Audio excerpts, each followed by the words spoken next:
একজন মুসলিম মনীষীর কথা কল্পনা করো, যিনি অ্যারিস্টটল, সক্রেটিস ও প্লেটোর মতো দার্শনিকদের ধ্যান ধারণার প্রতি চ্যালেঞ্জ ছুড়ে দিয়ে দর্শনকে নতুন পথে পরিচালিত করেছিলেন, যার দর্শন এখনও ইউরোপ জুড়ে প্রথম সারির বিশ্ববিদ্যালয়গুলোতে পড়ানো হয়।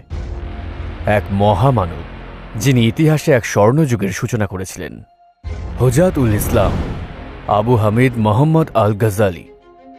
আমি যদি বলি যে সর্বস্ব কেড়ে নেওয়া একজন ডাকাত এই মহান মনীষীকে অগাধ পাণ্ডিত্য অর্জনে উদ্বুদ্ধ করেছিল।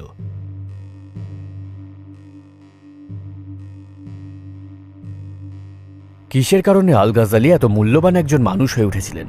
আসুন তার সমসাময়িক মুসলিম সমাজের পরিস্থিতিটা একটু দেখে নিই। সেই সময় মুসলিম জাহানের অবস্থা ছিল শোচনীয়।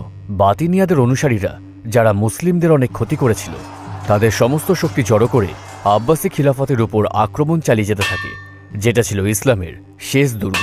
কিন্তু একটা ব্যাপার তারা বিবেচনায় নেয়নি। সকল তুর্কি গোত্র ইসলাম গ্রহণ করতে শুরু করেছিল এবং সেলজুক সাম্রাজ্য বাতিনিয়াদের অভিপ্রায়কে নস্যাৎ করে দিতে পেরেছিল। সেই সময় বাতিনিয়াদের অনুসারীরা সমাজের ভেতর তাদের বিশ্বাস ছড়িয়ে দিতে থাকে মানুষকে বিভ্রান্ত করার মাধ্যমে। বাতিনিয়াদের দার্শনিক ধ্যান ধারণা ও ধর্মদ্রোহিতার ফলে মুসলিম বিশ্বাস তখন আক্রমণের লক্ষ্যবস্তুতে পরিণত হয়। তখন ছিল মূলত ইসলামের শত্রুদের বিরুদ্ধে বস্তুগত ও আধ্যাত্মিক সংগ্রামের কাল।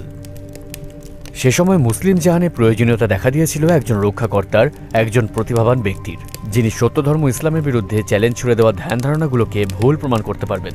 আমাদের গল্পের শুরু এখান থেকেই। আল গাজ্জালি জন্মগ্রহণ করেছিলেন ইরানের তুস নামক নগরীতে। শিক্ষা গ্রহণের জন্য তিনি গমন করেন গোরগান নগরীতে। 5 বছরের কঠোর অধ্যয়নের শেষে তিনি তার বন্ধুদের সাথে রওনা দেন জন্মভূমির উদ্দেশ্যে। অতঃপর যাত্রাপথে ডাকাত দলের হাতে পড়ে তারা ছত্রভঙ্গ হয়ে যান এবং ডাকাতদের কাছে তিনি তার 5 বছর ধরে লিখে রাখা নোটগুলো সহ সর্বস্ব হারান। ভয় পেলেন তিনি তার জ্ঞানের উৎস হারিয়ে ফেলবেন, এটা অনুধাবন করে ডাকাত দলকে অনুসরণ করলেন। ডাকাত দলের সর্দারকে তিনি বললেন যে গত 5 বছর ধরে তার অর্জিত জ্ঞানের সবটুকুই রয়েছে ওই নোটগুলোতে, এবং তাদের বললেন তাকে অন্তত নোটগুলো ফিরিয়ে দেওয়া হোক। ডাকাত দলের সর্দার ইমাম আল গাজ্জালিকে নিজের অজান্তেই এমন একটা কথা বলে ফেলল যেটা আল গাজ্জালির জীবনের মোড় ঘুরিয়ে দিয়েছিল। তুমি কি দাবি করছো জানো? আমি তোমার থেকে নোটগুলো নিয়ে নিলে তোমার আর জ্ঞান থাকবে না। জ্ঞানকে হৃদয়ে ধারণ না করে তুমি নোটবুকে লিখে রেখেছ। একথা বলে সে নোটবুক ফিরিয়ে দিল। একজন ডাকাতের মুখে এমন কথা কেউই আশা করেনি। যাই হোক, কথাগুলোকে বলেছে না ভেবে আল গাজ্জালি মনে করলেন এগুলো আল্লাহ লোকটাকে দিয়ে বলিয়েছে, তাই আল গাজ্জালি এগুলোকে আল্লাহর সতর্কবার্তা হিসেবে নিলেন। আর 3 বছরের মধ্যে তিনি তার নোটের সকল লেখা মুখস্থ করে ফেললেন। তিনি আর তার পাঠ্য বই এবং নোটের উপর নির্ভরশীল থাকলেন না। আরও জ্ঞান লাভের উদ্দেশ্যে এবার তিনি গমন করলেন নিশাপুরে। তারপর তিনি অধ্যয়ন শুরু করলেন ইমাম আল হারমাইন আল জুয়াইনের কাছে, যিনি ছিলেন সে সময়ে ইলমে আল কালামের সবচেয়ে বিদ্বান ব্যক্তি। কঠোর সাধনার মাধ্যমে তিনি অধ্যয়ন করতে লাগলেন শাফিয়া, আইনশাস্ত্র, আকিদা, যুক্তিবিদ্যা, প্রজ্ঞা আর দর্শন। আর এই সকল ক্ষেত্রে তিনি অর্জন করলেন গভীর জ্ঞান। তিনি হয়ে উঠতে লাগলেন একজন মুসলিম আদর্শ পুরুষ। তার শিক্ষক তার প্রশংসা করে বলেছিলেন আল গাজ্জালি এক গভীর সাগর। যখন আল গাজ্জালি আল মানহুল নামক একটি গ্রন্থ রচনা করলেন ইসলামী আইনশাস্ত্র নিয়ে, তার শিক্ষক প্রশংসা করে বলেছিলেন, আমাকে জীবন্ত কবর দিয়ে দিলে, আমার মৃত্যু পর্যন্ত অপেক্ষা করতে পারলেন না। আল গাজ্জালির ছিল অসামান্য বুদ্ধিমত্তা ও স্মৃতিশক্তি। মহান শাসক নিজাম আল মুল্ক আল গাজ্জালির জ্ঞান আর বুদ্ধিমত্তা লক্ষ্য করেছিলেন। তিনি ভাবছিলেন মুসলিম বিশ্বের জন্য মারাত্মক হুমকি হয়ে ওঠা বাতিনিয়া আন্দোলনের মতাদর্শকে ভুল প্রমাণিত করে সুন্নি ইসলামকে রক্ষা করার জন্য আল গাজ্জালি আদর্শ ব্যক্তি। যেহেতু বাতিনিয়াদের অনুসারীদের সামরিকভাবে পরাস্ত করা যাচ্ছিল না, তাদের অবসানের জন্য অত্যন্ত প্রয়োজনীয় হয়ে উঠেছিল তাদের দর্শনকে ভুল প্রমাণ করা। সেই সময় বাতিনিয়াদের অনুসারীরা তাদের নেতা হাসান ইসাবার নেতৃত্বে মুসলিম জাহানে রক্তগঙ্গা বইয়ে দিচ্ছিল। তারা নিরক্ষর মুসলিমদের গুপ্তঘাতক হিসেবে ব্যবহার করার মাধ্যমে ধোঁকা দিচ্ছিল। তারা যখন তাদের নিজস্ব পদ্ধতিতে উচ্চপদস্থ শত্রুদের হত্যা করছিল, মুসলিম শাসকগণ করুণভাবে তা শুধু চেয়ে চেয়ে দেখছিলেন আততায়ীদের হাতে তাদের রাষ্ট্রনায়কদের নিহত হতে। এইসব কারণেই বাতিনিয়া আন্দোলনকে নস্যাৎ করে দেওয়া জরুরি হয়ে পড়ে, আর তাদের দর্শনকে ভুল প্রমাণ করাই এর একমাত্র উপায় ছিল। নিজাম আল মুল্ক এই উদ্দেশ্যে আল গাজ্জালিকে বাগদাদে আমন্ত্রণ জানান। সেই সময় বাগদাদ ছিল পৃথিবীর সবচেয়ে জনবহুল নগরীগুলোর একটি। সে সময় জ্ঞান বিজ্ঞানেও নেতৃত্ব দিচ্ছিল বাগদাদ নগরী। এখানে আল গাজ্জালিকে দায়িত্ব দেওয়া হয় বাগদাদের আল নিজামিয়ায়, যেটাকে ধরা হয় বিশ্বের সুপ্রাচীন উচ্চশিক্ষা প্রতিষ্ঠানগুলোর একটা হিসেবে। আজকের হিসেবে তার পদটা ছিল বিশ্ববিদ্যালয়ের প্রেসিডেন্ট। আল গাজালি এখানে প্রায় ৩০০ শিক্ষার্থীকে পাঠদান করেছিলেন। তিনি আরও শিখেছিলেন গ্রিক ভাষা, পাঠ করেছিলেন দর্শন এবং বিশ্লেষণ করতে শুরু করেছিলেন বাতিনিয়াদের আদর্শগত ভিত্তি। সুদীর্ঘ একনিষ্ঠ অধ্যয়নের ফলে তিনি বুঝতে পারেন যে অ্যারিস্টটল, সক্রেটিস এবং প্লেটোর মতো দার্শনিকদের ধ্যান ধারণায় ত্রুটি রয়েছে। তিনি আরও লক্ষ্য করলেন কোনো দার্শনিক গ্রিক দর্শনকে ব্যবহার করে ইসলামী বিশ্বাসকে ক্ষতিগ্রস্ত করেছেন। কিভাবে তারা ইসলামের প্রকৃত সত্যকে বিকৃত করছে সেটা লক্ষ্য করে তিনি ইসলামকে রক্ষা করতে এগিয়ে আসেন। তিনি আরও লক্ষ্য করলেন যে বাতিনিয়াদের অনুসারীরা তাদের দার্শনিক ধ্যান ধারণা ও যুক্তি ব্যবহার করে মানুষের মাঝে তাদের ধর্মবিশ্বাসের ব্যাপারে সন্দেহ সৃষ্টি করছে। আপনি জানতে চাইতে পারেন আল গাজালি মূলত একা কিভাবে এই সমস্যার মোকাবিলা করলেন। আসলে এই ক্ষমতার জন্যই তিনি ইমাম আল গাজালি।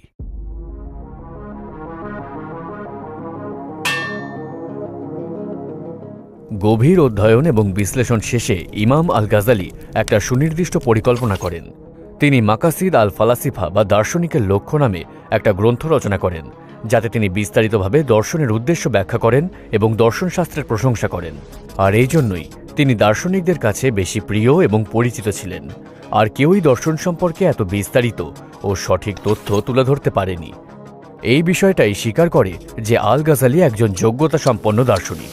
ঠিক সেই সময় তিনি আরেকটি কাজ করেন যেটা তিনি করবেন বলে কেউ ভাবেইনি। তিনি একটা বই লেখেন তাহাফুদ আল ফালাসিফা নামে, যার অর্থ দার্শনিকদের অসঙ্গতি।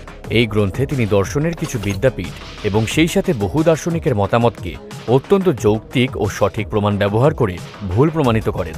তিনি বলেন, দার্শনিকদের সিদ্ধান্ত মোটেই পরীক্ষা নিরীক্ষা এবং বিজ্ঞান নির্ভর নয়, বরং অনুমান নির্ভর, এবং সেই জন্য দার্শনিকদের মধ্যে ঐক্যমত নেই। সে সময়ের দার্শনিকদের তিনি সমালোচনা করেন নিজেদের মতামতকে পরম সত্য বলে উপস্থাপন করার জন্য। আল গাজালি দার্শনিকদের চ্যালেঞ্জ করতে দার্শনিক মেথড ব্যবহার করেছিলেন বলেই তিনি পরিচিত হয়েছেন এমন একজন মানুষ হিসেবে যিনি দর্শনকে আঘাত করেছিলেন দর্শন দিয়ে। বস্তুত তিনি দেখাতে চেয়েছিলেন যে ধর্ম ও আধ্যাত্মিক তত্ত্বের সাথে সম্পর্কিত কিছু বিষয়ে একমাত্র ধর্মই দাবি করতে পারে সত্যের সন্ধান পাওয়ার, দর্শন নয়। ধর্ম আর দর্শনশাস্ত্রের মধ্যেকার সম্পর্কের ব্যাপারে আলোচনায় নতুন অধ্যায়ের সূচনাকারী তাহাফুত আল ফালাসিফা বইটিকে বিবেচনা করা হয় দর্শনশাস্ত্রের অন্যতম মাস্টারপিস হিসেবে। পণ্ডিত আর বুদ্ধিজীবীদের মধ্যে দার্শনিক আলোচনার সংস্কৃতি টিকিয়ে রাখতেও সাহায্য করেছে এই বইটি। যে সময় ইমাম আল গাজালি এসব সিরিয়াস বিষয় নিয়ে কাজ করছিলেন, হাসান ইসাবা, বাতিনিয়া আন্দোলনের তৎকালীন নেতা, নিজেকে ঘোষণা করেন নির্ভুল, নিষ্পাপ ও এমন একজন মানুষ হিসেবে যার কর্মকাণ্ডের ব্যাপারে কোনো প্রশ্ন তোলা যাবে না। তাই নিজেকে সে দাবি করে একজন পাপমুক্ত বিশুদ্ধ ইমাম। বাতিনিয়াদের যুক্তি যেমন নিষ্পাপ ইমামই সত্যিকারের জ্ঞানের উৎস এবং সেই জ্ঞান অর্জন ইমামের ইচ্ছের উপর নির্ভরশীল, এইসব ইমাম আল গাজালি খণ্ডন করেছিলেন তার ফাদাই আল বাতিনিয়া বা বাতিনিয়াদের কুকীর্তি নামক গ্রন্থে। অর্থাৎ কুসংস্কার আর ধর্মদ্রোহিতা দূর করে তিনি ইসলামী তত্ত্বকে স্পষ্ট করেছিলেন, যা এসেছিল মূলত সুন্নি ইসলামের বাইরের গ্রিক দর্শনের প্রভাব থেকে।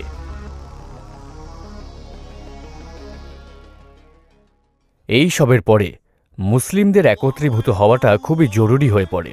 এজন্য কোরআন ও সুন্নাহর নির্দেশনা অনুযায়ী ইমাম আল গাজালি রচনা করেন তার ইয়া উলুম আল দিন বা ধর্মীয় বিজ্ঞানের পুনর্জাগরণ বইটি, যেটি মুসলিম জাতির পুনর্গঠনে মূল ভূমিকা পালন করেছিল। এই গ্রন্থে রয়েছে ইসলাম সম্পর্কে গুরুত্বপূর্ণ তথ্য ও বিশদ আলোচনা, যা সে সময় অত্যন্ত প্রয়োজনীয় হয়ে উঠেছিল।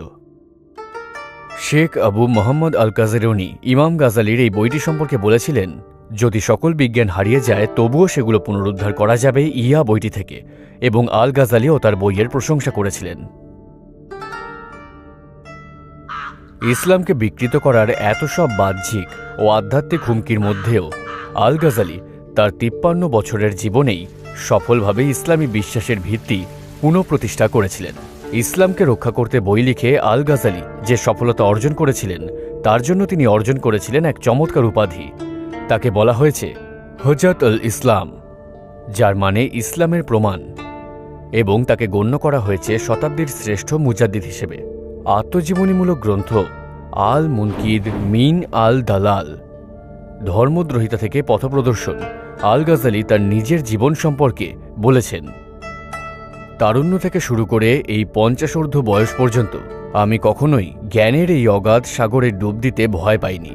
এই উত্তাল সমুদ্রে আমি ডুব দিয়েছি ভীরুর মতো নয়, একজন সাহসী মানুষের মতো। যা আমার সামনে এসেছে তার সাথে আমি লড়াই করেছি। প্রতিটা চ্যালেঞ্জ আমি গ্রহণ করেছি তাৎক্ষণিকভাবে। আমি পাঠ করেছি প্রত্যেক সম্প্রদায়ের বিশ্বাস ও ধ্যান ধারণা এবং চেষ্টা করেছি প্রতিটা ধর্মবিশ্বাসের খুঁটিনাটি আবিষ্কার করতে। এর ফলে শৈশবের আনন্দময় দিনগুলো থেকেই আমি অনুকরণ থেকে মুক্ত ছিলাম এবং বড়দের কাছ থেকে পাওয়া বিশ্বাসের গণ্ডিতে আবদ্ধ ছিলাম না। এখন আমরা বুঝতে পারছি তিনি কত বড় বিদ্বান ছিলেন, রাইট?